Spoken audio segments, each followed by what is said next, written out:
இன்றே சப்ஸ்கிரைப் செய்து உங்கள் ஃபேவரட் ஷோகளை காணுங்கள். நான் உங்களை பார்க்க தான் உங்க வீட்டுக்கு வந்துட்டு இருந்தேன். நல்ல வேலை நான் உங்களை இங்கே பார்த்துட்டேன். உங்ககிட்ட ஒரு முக்கியமான விஷயம் பேசணும். ஓ நோ, மோகன் ஐயா என்ன பார்த்துட்டாருன்னா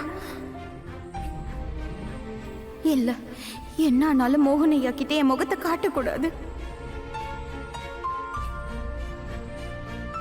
ராதிகா தான் ராதாங்கிற விஷயம் என்ன ஆனாலும் அவருக்கு தெரியவே கூடாது.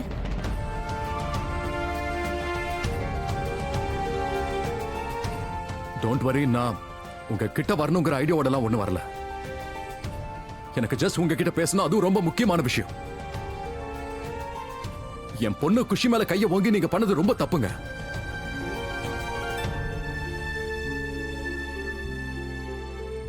இங்க பாருங்க, குஷி தப்பு பண்ணிருக்கான்னு எனக்கும் தெரியுது. குஷி என்கிட்ட எல்லாத்தையும் சொல்லிட்டா. இப்பதான் என்கிட்ட எல்லாத்தையும் சொன்னா. உங்களோட ஆக்சிடென்ட் அவளாலதான் நடந்திருக்கு. ஆனா அதுக்காக அவ கண்ணத்துல நீங்க அறைவீங்களா? இங்க பாருங்க, இப்படி இப்படி சின்ன பசங்க மேல கை ஓங்கிறது இதெல்லாம் நல்ல விஷயம் இல்ல. அது நம்ம குழந்தைங்களோ இல்ல மத்தவங்க குழந்தைங்களோ, ஒருவேளை நான் உங்க குழந்தை மேல கை ஓங்கினா நீங்க நீங்க நீங்க ஒத்துப்பீங்களா? இல்ல. நீங்க ஒரு லேடிங்கிறதுனால நான் எதுவும் பெருசா பேசல. இதுவே ஒரு ஆம்பளையா இருந்தா அவன் கைய உடைச்சிருப்பேன். அண்ட் இந்த விஷயத்தை பத்தி நான் யூ கிட்ட கண்டிப்பா பேசுவேன்.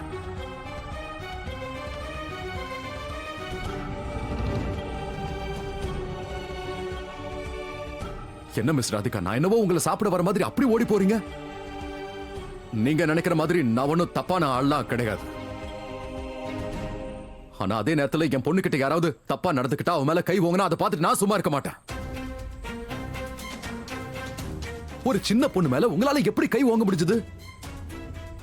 அவ தப்பு பண்ணிருக்காதா? அதுக்காக நீங்களும் அவன் மேல கை ஓங்குவீங்களா? அந்த சின்ன பொண்ணு கிட்ட போய் போட்டி போடுவீங்களா? இவ்வளவு கூட புரிஞ்சுக்க முடியலன்னா நீங்களே எப்படி?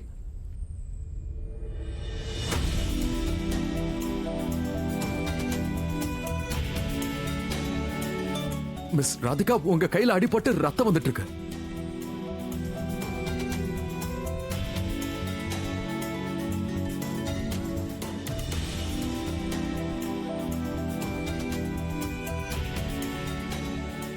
இப்பதான் எனக்கு புரியுது.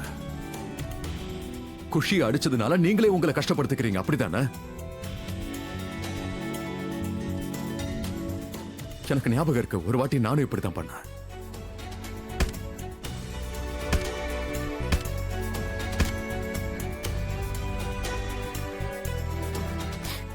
ஞாபகம் இருக்கு, எல்லாம் ஞாபகம் இருக்கு மோகன் ஐயா.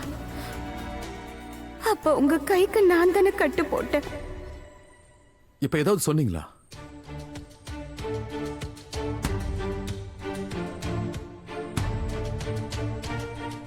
நீங்க ரொம்ப விசித்திரமான ஆளா இருக்கீங்க மிஸ் ராதிகா. அடுத்தவங்க கஷ்டப்படுத்தும் போது நீங்களும் வருத்தப்படுவீங்கன்னா அப்புறம் எதுக்காக நீங்க குஷியை அடிச்சீங்க?